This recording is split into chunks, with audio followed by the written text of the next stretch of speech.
At 73, Vivian stood alone in her living room, surrounded by 40 years of memories, with just 48 hours before the moving truck arrived to uproot her life. Her adult children, scattered across the country, couldn't help, leaving her to face a 3-bedroom home overflowing with a lifetime's possessions. What happened next defied everyone's expectation, including her own. In 2 days, she didn't just clear her entire house, she discovered a sense of freedom she hadn't felt in decades. Her secret? 7 bold, unconventional strategies that shatter traditional decluttering advice. These methods are simple enough for any senior to use, even if you're overwhelmed, exhausted, or paralyzed by where to begin. I'm sharing Vivian's exact system because it transformed how seniors can approach clutter, turning a daunting task into a liberating journey. After losing her husband 2 years earlier, Vivian's home had become a frozen tribute to the past. Each room, a museum of untouched memories. If this resonates, you're not alone.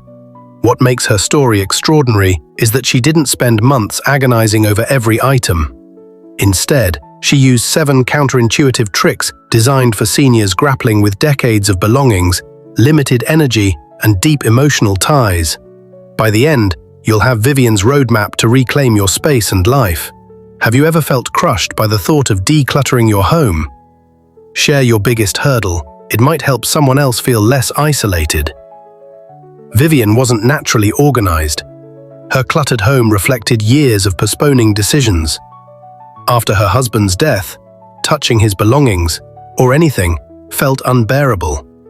Traditional advice, like sorting slowly or keeping sentimental items, only deepened her paralysis. Her first strategy was a game changer, inspired by emergency medicine: the triage method. Unlike doctors who prioritize critical patients, most people treat every possession equally, leading to indecision paralysis. Vivian had been stuck for 2 years, unable to part with anything. The triage method forced her to categorize items in 15 minutes per room into 3 groups. Category 1, essentials she couldn't live without, like medications, legal papers, her cherished teapot, a worn journal from her teaching days, a photo of her wedding day, and a locket from her mother. Category 2, items she might need someday, a dangerous trap where most seniors falter. Category 3, anything untouched for over 6 months, marked for immediate elimination. The ruthless twist was that Category 2 was treated like Category 3. Vivian realized might need it someday was fear masquerading as logic, chaining her to clutter. She began in the bathroom, a small space to build momentum, clearing 30 expired toiletries and 15 old towels in one session. She then moved to the kitchen, where needs are clear. In 15 minutes, she found 28 coffee mugs, despite drinking only tea. 3 duplicate sets of china, unused since her daughter's 1987 wedding. And 45 gadgets, like a waffle iron used once in 15 years, a popcorn maker gifted in 2000, and a spiralizer from a brief health fad. She kept 2 teacups, donated the china to a young couple starting out, and trashed the gadgets. The revelation hit hard. Holding on to just-in-case items hadn't brought security.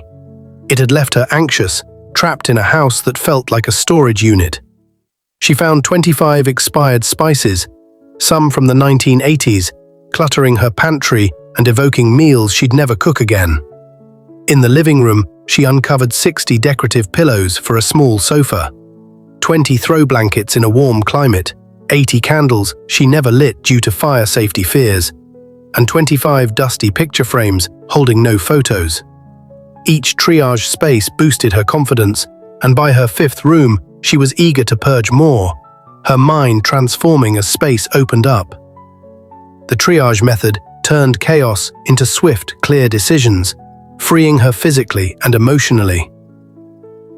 The second strategy addressed the exhaustion that derails decluttering efforts, especially for seniors with limited stamina. Vivian learned that emotional decision-making power fades after about 8 minutes, triggering mental fatigue where keeping everything feels easier than choosing. Her solution? Set a timer for 8 minutes per small area. A drawer, a shelf, a pantry, not a room. When the timer rang, she stopped, even mid-task. She started with her nightstand drawer, sorting through decades of clutter in one 8-minute burst. She found expired medications from 1992, 22 non-working pens, faded postcards from forgotten trips, manuals for discarded appliances, a broken watch, a jar of mismatched buttons, and a tangled necklace she hadn't worn in decades. In that focused sprint, she filled 3 trash bags and rediscovered space she'd forgotten existed.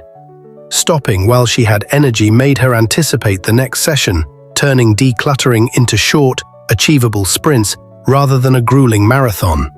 By day one's end, she'd completed 28 sessions, over 4 hours of work, without feeling drained. Between sprints, she rested, sipped chamomile tea, watched a few minutes of her favorite gardening show, did gentle stretches to ease arthritis pain, or read a poem to lift her spirits.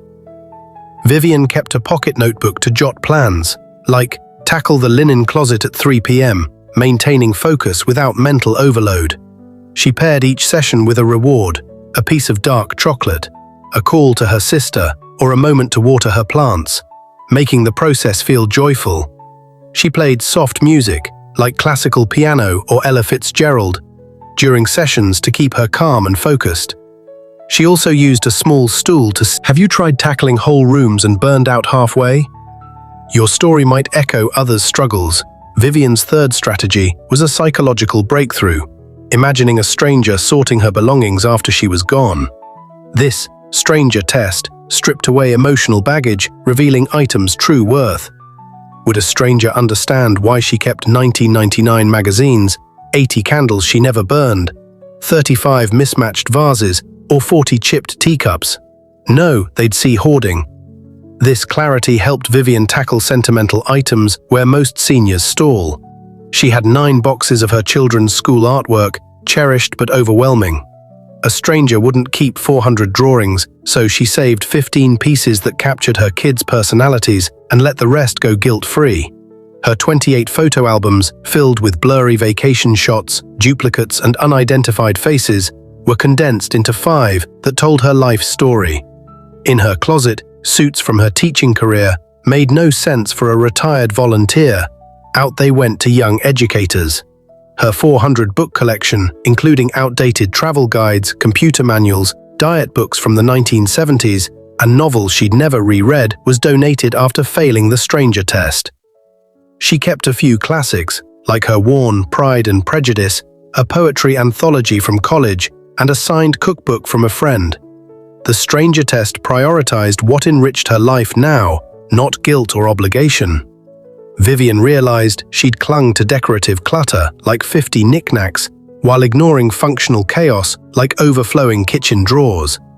She applied the test to her husband's tools, donating most to a community workshop, keeping his favorite hammer as a keepsake. She tackled her collection of 30 old purses, keeping 2 favorites and donating the rest to a women's shelter.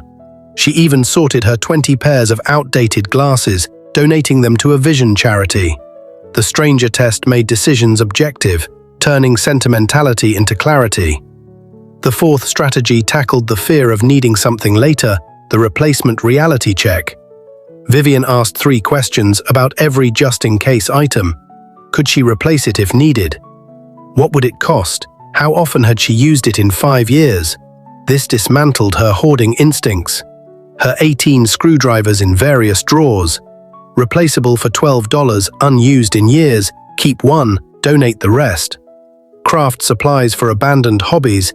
New yarn or paints were affordable. Old supplies were clutter. Dining chairs stored for hypothetical parties. Renting was cheaper than storage costs. A bread maker used once in 12 years. Thrift stores offered better models for $15. Specialty tools for home repairs she no longer did. Donated to young homeowners. Her kitchen appliances, like a dusty food processor, a juicer from a 2014 health kick, and a fondue set from the 1980s, were donated, freeing counter space. Vivian calculated that storing a $25 appliance cost her more in stress than buying She applied this to her husband's fishing gear, unused since his passing, donating it to a youth program. She tackled her collection of 40 old towels, keeping 6 and donating the rest to an animal shelter. She also donated 15 old blankets to a homeless shelter, keeping 2 for her couch. The reality check empowered her to live now, not in a hypothetical future, making her home functional and serene. The 5th strategy preserved Vivian's emotional energy, vital for seniors with limited reserves. She created an energy investment scale, rating items from 1 to 10 based on importance. Level 1 items, old magazines, broken gadgets, faded receipts, went to donation or trash without thought. Level 10 items, like her mother's recipe book, a family quilt, her daughter's baby blanket, or her son's first painting, got careful storage. Everything else was sorted by how much energy it deserved. Her closet, with 75 clothing items but only 15 worn regularly, was cleared in an hour. Low-rated clothes like outdated blouses, ill-fitting skirts, and worn-out shoes were donated. Favorites got proper hangers and space. In the garage, garden tools and camping gear rated low, out they went to neighbors. Important documents, like her will and insurance policies, rated high, filed in a fireproof box. This prevented burnout by focusing energy on what mattered, like her recipe book, while ignoring trivial items like 60 expired coupons, 25 old calendars, or 30 rusty paperclips. Vivian used red stickers for level 1 items to speed decisions and a green folder for level 10 documents to stay organized. She realized she'd wasted energy on decorative clutter, like 35 figurines, while neglecting functional chaos, like a jammed desk drawer. The garage, filled with might-be-useful items, was 85% cleared by refusing to invest in low-value clutter, easing her arthritis-related strain. This shift left her with energy for socializing, cooking, and watercolor painting, transforming her daily life. What drains your emotional energy without adding value? Naming it might spark a breakthrough. Vivian's 6th strategy was revolutionary. She made decisions based on her future self, not her past. She asked, "Does this serve who I'm becoming, or anchor me to who I was?" Her business suits, symbols of her corporate career, didn't fit her future as a retiree who volunteered at an animal shelter, took art classes, and planned to travel. They were donated to empower young professionals. Her 250 business books gave way to gardening, photography, and memoir writing titles, aligning with new passions. Her craft room, cluttered with unused supplies, became an art studio with an easel, paints, and natural light from a cleared window. She added a small desk for writing, dreaming of penning her life story. Her late husband's belongings were the hardest test. Keeping everything as he left it hadn't honored him, it had stalled her healing. She kept his favorite jacket, a letter he wrote her, and his old pocket knife, which brought warmth, and donated the rest to families in need. Her kitchen, once equipped for corporate dinners, was simplified for cozy meals and an indoor herb garden with basil, mint, and rosemary. She donated industrial pots, keeping a small set for daily use. This future-focused mindset made letting go exhilarating, creating space for growth.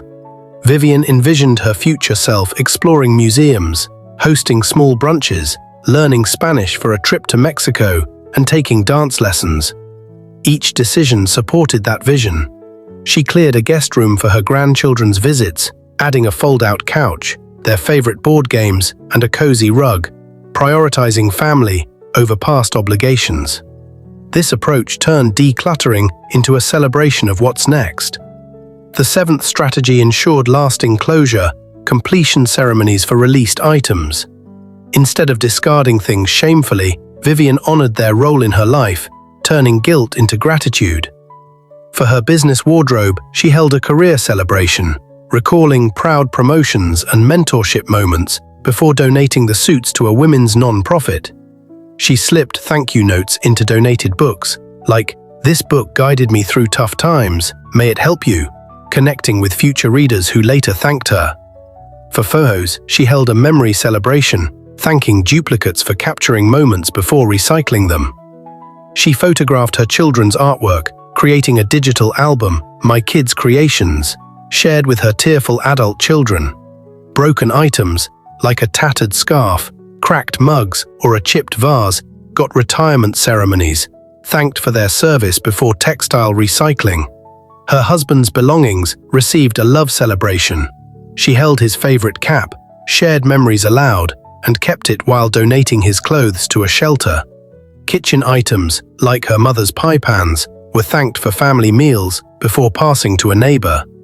She held a ceremony for her old teaching supplies, like lesson plans and chalkboard erasers, donating them to a local school while recalling her classroom days. She even thanked her old sewing machine, unused for 20 years, before donating it to a community center. These rituals made decisions final, preventing regret or second-guessing. By the end of 48 hours, dozens of ceremonies transformed letting go into a meaningful act, reinforcing that Vivian wasn't losing her past, she was celebrating it to embrace her future. When the moving truck arrived, Vivian was ready. She'd packed only what served her future, donated 15 truckloads to charities, and said goodbye to a lifetime of memories with peace. 3 months later, in her new apartment, she shared, "I didn't just clear my house, I cleared my life for what's ahead."